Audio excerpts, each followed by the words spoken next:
حضور اکرم صلی اللہ علیہ وآلہ وسلم کا ارشاد ہے، تمام اعمال کا دار و مدار نیت پر ہے، اور ہر عمل کا نتیجہ ہر انسان کو اس کی نیت کے مطابق ہی ملے گا۔ پس جس کی ہجرت دولت دنیا حاصل کرنے کے لیے ہو یا کسی عورت سے شادی کی غرض سے ہو، پس اس کی ہجرت انہی چیزوں کے لیے ہوگی جن کے حاصل کرنے کی نیت سے اس نے ہجرت کی۔ صحیح بخاری حدیث نمبر 1۔ حضور اکرم صلی اللہ علیہ وآلہ وسلم نے فرمایا کہ وحی نازل ہوتے وقت کبھی مجھ کو گھنٹی کی سی آواز محسوس ہوتی ہے، اور وحی کی یہ کیفیت مجھ پر بہت شاق گزرتی ہے۔ جب یہ کیفیت ختم ہوتی ہے تو میرے دل و دماغ پر اس فرشتے کے ذریعے نازل شدہ وحی محفوظ ہو جاتی ہے، اور کسی وقت ایسا ہوتا ہے کہ فرشتہ بشکل انسان میرے پاس آتا ہے اور مجھ سے کلام کرتا ہے، پس میں اس کا کہا ہوا یاد رکھ لیتا ہوں۔ صحیح بخاری حدیث نمبر 2۔ حضرت صلی اللہ علیہ وآلہ وسلم پر وحی کا ابتدائی دور اچھے سچے پاکیزہ خوابوں سے شروع ہوا۔ آپ خواب میں جو کچھ دیکھتے وہ صبح کی روشنی کی طرح صحیح اور سچا ثابت ہوتا۔ پھر من جانب قدرت آپ تنہائی پسند ہو گئے، اور آپ نے غار حرا میں خلوت نشینی اختیار فرمائی، اور کئی دن اور رات وہاں مسلسل عبادت اور یاد الہی و ذکر میں مشغول رہنے لگے۔ جب تک گھر آنے کو دل نہ چاہتا توشہ ہمراہ لیے ہوئے وہاں رہتے۔ توشہ ختم ہونے پر ہی اہلیہ محترمہ حضرت خدیجہ رضی اللہ تعالی عنہا کے پاس تشریف لاتے، اور کچھ توشہ ہمراہ لے کر پھر وہاں جا کر خلوت گزین ہو جاتے۔ یہی طریقہ جاری رہا یہاں تک کہ آپ پر حق منکشف ہو گیا، اور آپ غار حرا ہی میں قیام پذیر تھے کہ اچانک حضرت جبرائیل علیہ السلام آپ کے پاس حاضر ہوئے اور کہنے لگے کہ اے محمد پڑھو۔ آپ فرماتے ہیں کہ میں نے کہا کہ میں پڑھنا نہیں جانتا۔ آپ صلی اللہ علیہ وسلم فرماتے ہیں کہ فرشتے نے مجھے پکڑ کر اتنے زور سے بھینچا کہ میری طاقت جواب دے گئی، پھر مجھے چھوڑ کر کہا پڑھو۔ میں نے پھر وہی جواب دیا کہ میں پڑھا ہوا نہیں ہوں۔ اس فرشتے نے مجھ کو نہایت ہی زور سے بھینچا کہ مجھ کو سخت تکلیف محسوس ہوئی، پھر اس نے کہا کہ پڑھ۔ میں نے کہا میں پڑھا ہوا نہیں ہوں۔ فرشتے نے تیسری بار مجھ کو پکڑا اور تیسری مرتبہ پھر مجھ کو بھینچا، پھر مجھے چھوڑ دیا اور کہنے لگا کہ پڑھو اپنے رب کے نام کی مدد سے جس نے پیدا کیا اور انسان کو خون کی پھٹکی سے بنایا۔ پڑھو اور آپ کا رب بہت ہی مہربانیاں کرنے والا ہے۔ پس یہی آیتیں آپ حضرت جبرائیل علیہ السلام سے سن کر اس حال میں غار حرا سے واپس ہوئے کہ آپ کا دل اس انوکھے واقعے سے کانپ رہا تھا۔ آپ حضرت خدیجہ کے ہاں تشریف لائے اور فرمایا کہ مجھے کمبل اوڑھا دو، مجھے کمبل اوڑھا دو۔ لوگوں نے آپ کو کمبل اوڑھا دیا۔ جب آپ کا ڈر جاتا رہا تو آپ نے اپنی زوجہ محترمہ حضرت خدیجہ رضی اللہ تعالی عنہا کو تفصیل کے ساتھ یہ واقعہ سنایا، اور فرمانے لگے کہ مجھ کو اب اپنی جان کا خوف ہو گیا ہے۔ آپ کی اہلیہ محترمہ حضرت خدیجہ رضی اللہ تعالی عنہا نے آپ کی ڈھارس بندھائی اور کہا کہ آپ کا خیال صحیح نہیں ہے۔ اللہ کی قسم آپ کو اللہ کبھی رسوا نہیں کرے گا۔ آپ تو اخلاق فاضلہ کے مالک ہیں، آپ تو کنبہ پرور ہیں، بے کسوں کا بوجھ اپنے سر پر رکھتے ہیں، مفلسوں کے لیے آپ کماتے ہیں، مہمان نوازی میں آپ بے مثال ہیں، اور مشکل وقت میں آپ امر حق کا ساتھ دیتے ہیں۔ ایسے اوصاف حسنہ والا انسان یوں بے وقت ذلت و خواری کی موت نہیں پا سکتا۔ پھر مزید تسلی کے لیے حضرت خدیجہ رضی اللہ تعالی عنہا آپ کو ورقہ بن نوفل کے پاس لے گئیں، جو ان کے چچا زاد بھائی تھے اور زمانہ جاہلیت میں نصرانی مذہب اختیار کر چکے تھے اور عبرانی زبان کے کاتب تھے۔ چنانچہ انجیل کو بھی حسب منشائے خداوندی عبرانی زبان میں لکھا کرتے تھے۔ انجیل سریانی زبان میں نازل ہوئی تھی، پھر اس کا ترجمہ عبرانی زبان میں ہوا۔ ورقہ اسی کو لکھتے تھے۔ وہ بہت بوڑھے ہو گئے تھے، یہاں تک کہ ان کی بینائی بھی رخصت ہو چکی تھی۔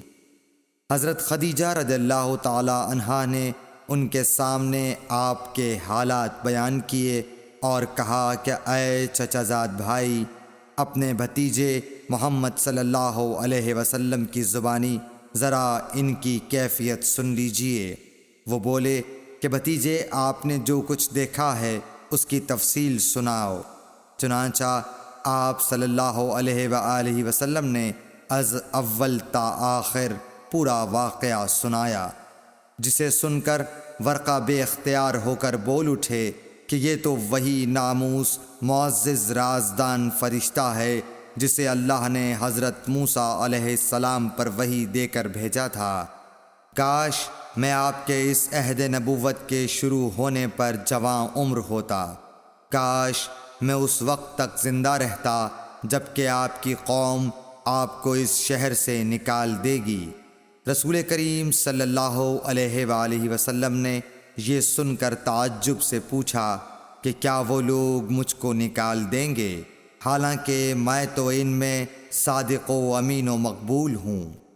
ورقہ بولا، ہاں یہ سب کچھ سچ ہے، مگر جو شخص بھی آپ کی طرح امر حق لے کر آیا، لوگ اس کے دشمن ہی ہو گئے ہیں۔ اگر مجھے آپ کی نبوت کا وہ زمانہ مل جائے تو میں آپ کی پوری مدد کروں گا۔ مگر ورقہ کچھ دنوں کے بعد انتقال کر گئے، پھر کچھ عرصے تک وحی کی آمد موقوف رہی۔ صحیح بخاری حدیث نمبر 3۔ حضور اکرم صلی اللہ علیہ وآلہ وسلم نے وحی کے رک جانے کے زمانے کے حالات بیان فرماتے ہوئے کہا کہ ایک روز میں چلا جا رہا تھا کہ اچانک میں نے آسمان کی طرف ایک آواز سنی اور میں نے اپنا سر آسمان کی طرف اٹھایا۔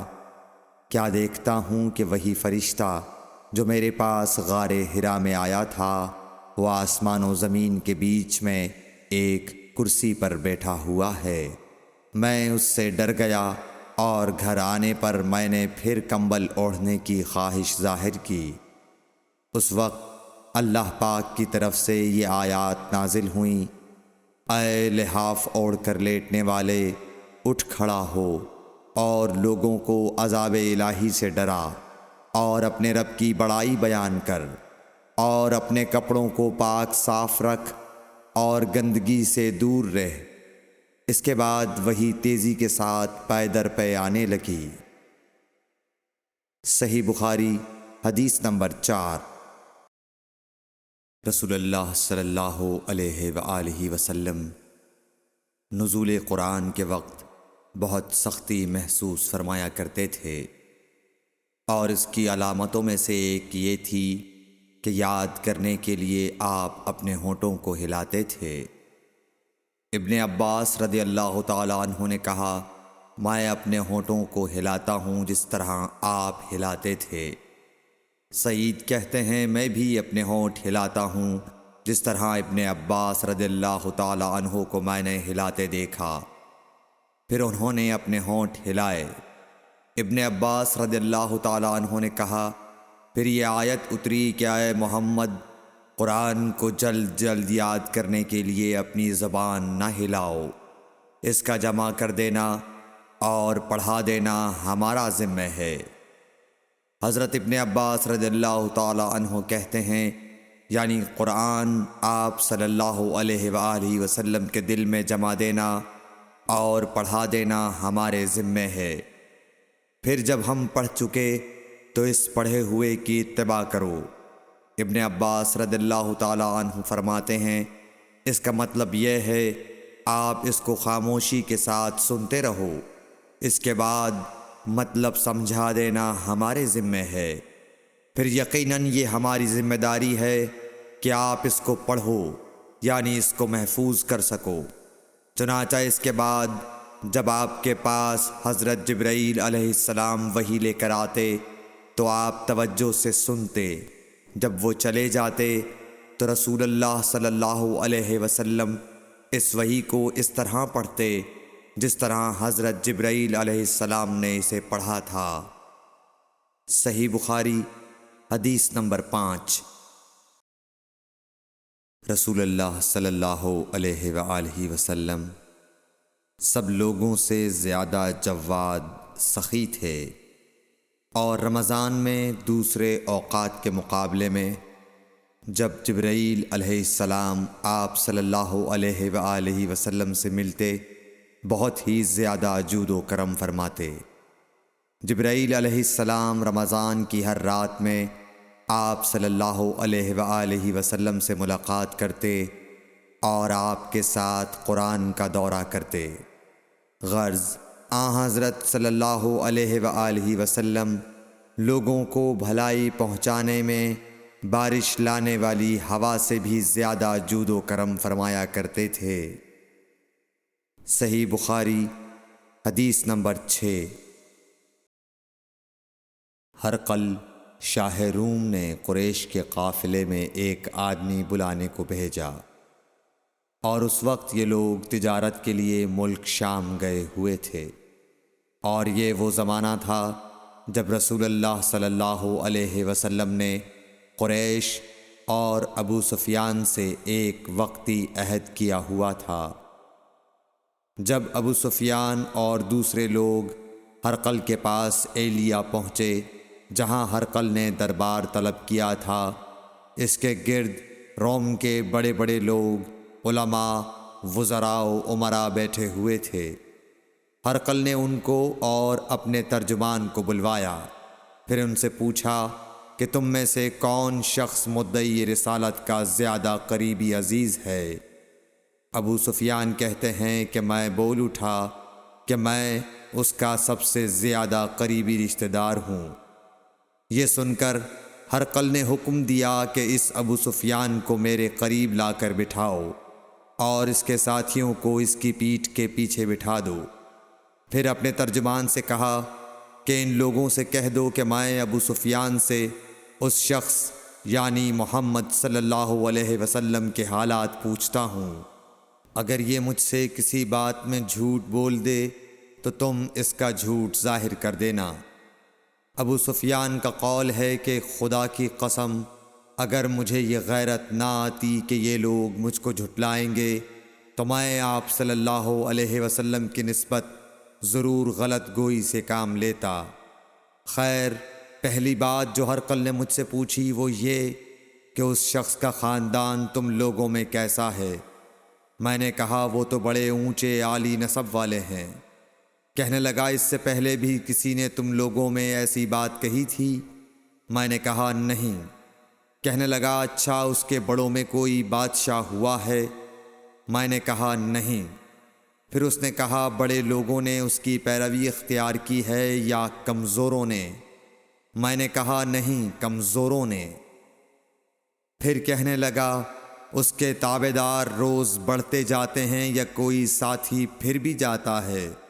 میں نے کہا نہیں۔ کہنے لگا کیا اپنے اس دعوی نبوت سے پہلے کبھی کسی بھی موقع پر اس نے جھوٹ بولا ہے؟ میں نے کہا نہیں، اور اب ہماری اس سے صلح کی ایک مقررہ مدت ٹھہری ہوئی ہے، معلوم نہیں وہ اس میں کیا کرنے والا ہے۔ ابو سفیان کہتے ہیں میں اس بات کے سوا اور کوئی جھوٹ اس گفتگو میں شامل نہ کر سکا۔ ہرقل نے کہا کیا تمہاری اس سے کبھی لڑائی بھی ہوئی ہے؟ ہم نے کہا کہ ہاں۔ بولا پھر تمہاری اور اس کی جنگ کا کیا حال ہوتا ہے؟ میں نے کہا لڑائی ڈول کی طرح ہے، کبھی وہ ہم سے میدان جنگ جیت لیتے ہیں اور کبھی ہم ان سے جیت لیتے ہیں۔ ہرقل نے پوچھا وہ تمہیں کس بات کا حکم دیتا ہے؟ میں نے کہا وہ کہتا ہے کہ صرف ایک اللہ ہی کی عبادت کرو، اس کا کسی کو شریک نہ بناؤ، اور اپنے باپ دادا کی شرک کی باتیں چھوڑ دو، اور ہمیں نماز پڑھنے، سچ بولنے، پرہیزگاری اور صلہ رحمی کا حکم دیتا ہے۔ یہ سب سن کر پھر ہرقل نے اپنے ترجمان سے کہا کہ ابو سفیان سے کہہ دے کہ میں نے تم سے اس کا نسب پوچھا تو تم نے کہا کہ وہ ہم سے عالی نسب ہے، اور پیغمبر اپنی قوم میں عالی نسب ہی بھیجے جایا کرتے ہیں۔ میں نے تم سے پوچھا کہ دعوی نبوت کی یہ بات تمہارے اندر اس سے پہلے کسی اور نے بھی کہی تھی؟ تو تم نے جواب دیا کہ نہیں۔ تب میں نے اپنے دل میں کہا کہ اگر یہ بات اس سے پہلے کسی اور نے کہی ہوتی تو میں سمجھتا کہ اس شخص نے بھی اسی بات کی تقلید کی ہے جو پہلے کہی جا چکی ہے۔ میں نے تم سے پوچھا کہ اس کے بڑوں میں کوئی بادشاہ بھی گزرا ہے تو تم نے کہا کہ نہیں۔ تو میں نے دل میں کہا کہ ان کے بزرگوں میں سے کوئی بادشاہ ہوا ہوگا تو کہہ دوں گا کہ وہ شخص اس بہانے اپنے آباء و اجداد کی بادشاہت اور ان کا ملک دوبارہ حاصل کرنا چاہتا ہے۔ اور میں نے تم سے پوچھا کہ اس بات کے کہنے یعنی پیغمبری کا دعویٰ کرنے سے پہلے تم نے کبھی اس کو دروغ گوئی کا الزام لگایا ہے؟ تم نے کہا کہ نہیں۔ تو میں نے سمجھ لیا کہ جو شخص آدمیوں کے ساتھ دروغ گوئی سے بچے وہ اللہ کے بارے میں کیسے جھوٹی بات کہہ سکتا ہے۔ اور میں نے تم سے پوچھا کہ بڑے لوگ اس کے پیرو ہوتے ہیں یا کمزور آدمی؟ تم نے کہا کمزوروں نے اس کی اتباع کی ہے۔ تو دراصل یہی لوگ پیغمبروں کے متبعین ہوتے ہیں۔ اور میں نے تم سے پوچھا کہ اس کے ساتھی بڑھ رہے ہیں یا کم ہو رہے ہیں؟ تم نے کہا کہ وہ بڑھ رہے ہیں، اور ایمان کی کیفیت یہی ہوتی ہے حتیٰ کہ وہ کامل ہو جاتا ہے۔ اور میں نے تم سے پوچھا کہ آیا کوئی شخص اس کے دین سے ناخوش ہو کر مرتد بھی ہو جاتا ہے؟ تم نے کہا نہیں۔ تو ایمان کی خاصیت بھی یہی ہے، جن کے دلوں میں اس کی مسرت رچ بس جائے وہ اس سے لوٹا نہیں کرتے۔ اور میں نے تم سے پوچھا کہ آیا وہ کبھی عہد شکنی کرتے ہیں؟ تم نے کہا نہیں۔ پیغمبروں کا یہی حال ہوتا ہے، وہ عہد کی خلاف ورزی نہیں کرتے۔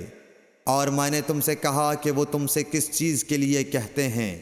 تم نے کہا کہ وہ ہمیں حکم دیتے ہیں کہ اللہ کی عبادت کرو، اس کے ساتھ کسی کو شریک نہ ٹھہراؤ، اور تمہیں بتوں کی پرستش سے روکتے ہیں، سچ بولنے اور پرہیزگاری کا حکم دیتے ہیں۔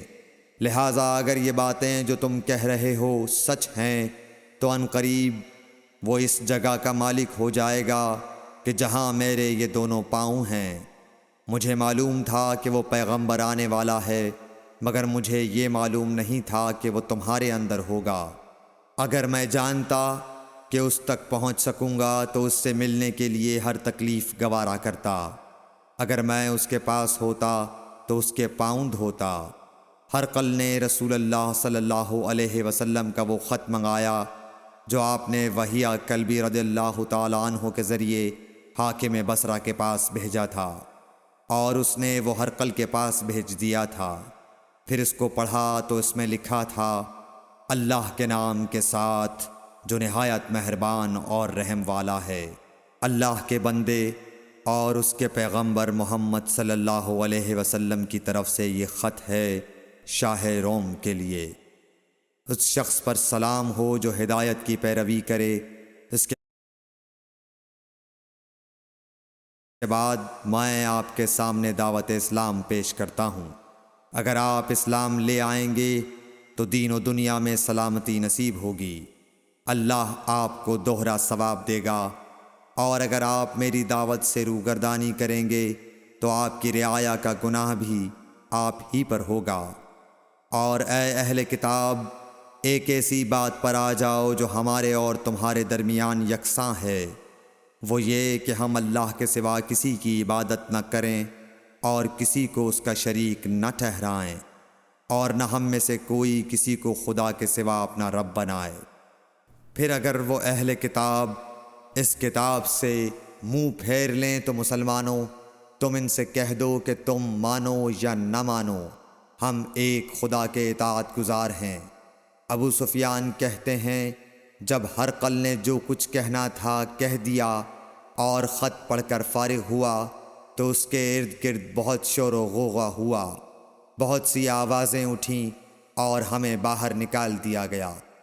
تب میں نے اپنے ساتھیوں سے کہا کہ ابو کبشہ کے بیٹے حضرت صلی اللہ علیہ وسلم کا معاملہ تو بہت بڑھ گیا، دیکھو تو اس سے بنی اصفر روم کا بادشاہ بھی ڈرتا ہے۔ مجھے اس وقت سے اس بات کا یقین ہو گیا کہ حضور صلی اللہ علیہ وسلم عنقریب غالب ہو کر رہیں گے، حتیٰ کہ اللہ نے مجھے مسلمان کر دیا۔ راوی کا بیان ہے کہ ابن ناطور ایلیا کا حاکم ہرقل کا مصاحب اور شام کے نصارہ کا لاٹ پادری بیان کرتا تھا کہ ہرقل جب ایلیا آیا ایک دن صبح کو پریشان اٹھا تو اس کے درباریوں نے دریافت کیا کہ آج ہم آپ کی حالت بدلی ہوئی پاتے ہیں، کیا وجہ ہے؟ ابن ناطور کا بیان ہے کہ ہرقل نجومی تھا، علم نجوم میں وہ پوری مہارت رکھتا تھا۔ اس نے اپنے ہم نشینوں کو بتایا کہ میں نے آج رات ستاروں پر نظر ڈالی تو دیکھا کہ ختنہ کرنے والوں کا بادشاہ ہمارے ملک پر غالب آ گیا ہے۔ بھلا اس زمانے میں کون لوگ ختنہ کرتے ہیں؟ انہوں نے کہا کہ یہود کے سوا کوئی ختنہ نہیں کرتا، سو ان کی وجہ سے پریشان نہ ہوں۔ سلطنت کے تمام شہروں میں یہ حکم لکھ بھیجیے کہ وہاں جتنے یہودی ہوں سب قتل کر دیے جائیں۔ وہ لوگ انہی باتوں میں مشغول تھے کہ ہرقل کے پاس ایک آدمی لایا گیا جسے شاہ غسان نے بھیجا تھا۔ اس نے رسول اللہ صلی اللہ علیہ وسلم کے حالات بیان کیے۔ جب ہرقل نے سارے حالات سن لیے تو کہا کہ جا کر دیکھو وہ ختنہ کیے ہوئے ہے یا نہیں۔ انہوں نے اسے دیکھا تو بتلایا کہ وہ ختنہ کیا ہوا ہے۔ ہرقل نے جب اس شخص سے عرب کے بارے میں پوچھا تو اس نے بتلایا کہ وہ ختنہ کرتے ہیں۔ تب ہرقل نے کہا کہ یہی محمد صلی اللہ علیہ وسلم اس امت کے بادشاہ ہیں جو پیدا ہو چکے ہیں۔ پھر اس نے اپنے ایک دوست کو رومیہ خط لکھا اور وہ بھی علم نجوم میں ہرقل کی طرح ماہر تھا۔ پھر وہاں سے ہرقل حمص چلا گیا، ابھی حمص سے نکلا نہیں تھا کہ اس کے دوست کا خط اس کے جواب میں آ گیا۔ اس کی رائے بھی حضور صلی اللہ علیہ وسلم کے ظہور کے بارے میں ہرقل کے موافق تھی کہ محمد صلی اللہ علیہ وسلم واقعی پیغمبر ہیں۔ اس کے بعد ہرقل نے روم کے بڑے آدمیوں کو اپنے حمص کے محل میں طلب کیا اور اس کے حکم سے محل کے دروازے بند کر لیے گئے۔ پھر وہ اپنے خاص محل سے باہر آیا اور کہا، اے روم والو، کیا ہدایت اور کامیابی میں کچھ حصہ تمہارے لیے بھی ہے؟ اگر تم اپنی سلطنت کی بقا چاہتے ہو تو پھر اس نبی صلی اللہ علیہ وسلم کی بیعت کر لو اور مسلمان ہو جاؤ۔ یہ سننا تھا کہ پھر لوگ وحشی گدھوں کی طرح دروازوں کی طرف دوڑے، مگر انہیں بند پایا۔ آخر جب ہرقل نے اس بات سے ان کی یہ نفرت دیکھی اور ان کے ایمان لانے سے مایوس ہو گیا تو کہنے لگا کہ ان لوگوں کو میرے پاس لاؤ۔ جب وہ دوبارہ آئے تو اس نے کہا، میں نے جو بات کہی تھی اس سے تمہاری دینی پختگی کی آزمائش مقصود تھی، سو وہ میں نے دیکھ لی۔ تب یہ بات سن کر وہ سب کے سب اس کے سامنے سجدے میں گر پڑے اور اس سے خوش ہو گئے۔ بالآخر ہرقل کی آخری حالت یہی رہی۔ صحیح بخاری حدیث نمبر 7۔